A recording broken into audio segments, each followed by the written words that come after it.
স্বাগতম ইবি মাস্টার চ্যানেলে, যেখানে আমরা শেখার বিষয়গুলোকে সহজ ও মজাদার করে তুলি। হ্যালো শিক্ষার্থীরা, আসসালামু আলাইকুম। আজ আমরা বাংলা ব্যাকরণের একটি গুরুত্বপূর্ণ বিষয় নিয়ে আলোচনা করব, তা হল শব্দ। শব্দ কি, শব্দ কাকে বলে, এবং শব্দ কত প্রকার ও কি কি? আপনারা প্রস্তুত তো? চলুন তাহলে শুরু করা যাক আজকের ভিডিও। শব্দ কাকে বলে, শব্দের সংজ্ঞা। প্রথমেই জানব শব্দ কাকে বলে। শব্দ হল ভাষার ক্ষুদ্রতম এক, যা নিজস্ব অর্থ প্রকাশ করে। এটি ভাষার মূল উপাদান। কোনো বাক্য গঠনের জন্য শব্দ অপরিহার্য, কারণ শব্দই বাক্যের অর্থ তৈরি করে, তাকেই শব্দ বলে। শব্দের প্রকারভেদ। শব্দ প্রধানত 4 প্রকার। 1. ধ্বন্যাত্মক শব্দ। 2. রুনি শব্দ। 3. যৌগিক শব্দ। 4. যৌবিক শব্দ। 1. ধ্বন্যাত্মক শব্দ। এই শব্দগুলো কোনো শব্দ বা আওয়াজের নকল। প্রকৃতির শব্দ বা জীবজন্তুর আওয়াজ থেকে এই ধরনের শব্দের উদ্ভব ঘটে ধ্বন্যাত্মক শব্দ বলে। উদাহরণ: বজ্রপাতের শব্দ গড়গড়, ঝনঝন। পাখির আওয়াজ কিচিরমিচির, ডাক। 2. রুনি শব্দ। যে শব্দগুলোর মধ্যে কোনো বিচ্ছিন্ন অর্থ খুঁজে পাওয়া যায় না এবং যেগুলোর অর্থ অভিধান অনুযায়ী স্থির করা হয়, সেগুলোকে রূঢ়ি শব্দ বলে। উদাহরণ: মানুষ, নদী, বই, ফুল।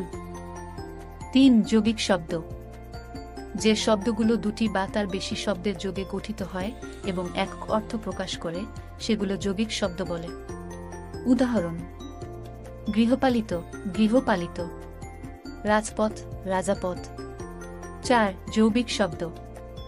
যেসব শব্দ দুটি বা ততোধিক শব্দের সমন্বয়ে গঠিত হয় এবং আলাদা অর্থ প্রকাশ করে, সেগুলো যৌবিক শব্দ বলে।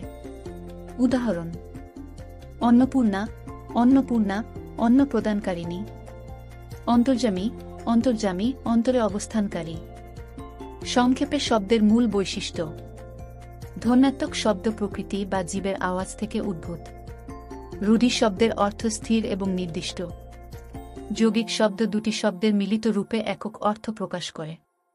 যৌবিক শব্দ একাধিক শব্দের মাধ্যমে আলাদা অর্থ তৈরি করে।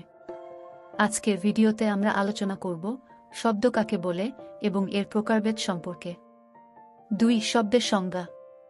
খুব সহজভাবে শব্দ কাকে বলে তা বোঝান।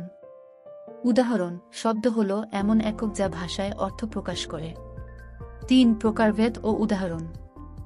ধ্বন্যাত্মক, রূঢ়ি, যৌগিক ও যৌবিক শব্দের প্রকারভেদ দেখান এবং প্রতিটির উদাহরণ দিন। তো বন্ধুরা, আমরা আজকে শব্দের প্রকারভেদ সম্পর্কে জানলাম। ধ্বন্যাত্মক, রূঢ়ি, যৌগিক এবং যৌবিক শব্দগুলো বাংলা ভাষায় খুব গুরুত্বপূর্ণ। যদি আপনাদের ভিডিওটি ভালো লেগে থাকে তাহলে লাইক করুন এবং চ্যানেলটি সাবস্ক্রাইব করতে ভুলবেন না। আজকের মতো এ পর্যন্তই, দেখা হবে পরবর্তী ভিডিওতে।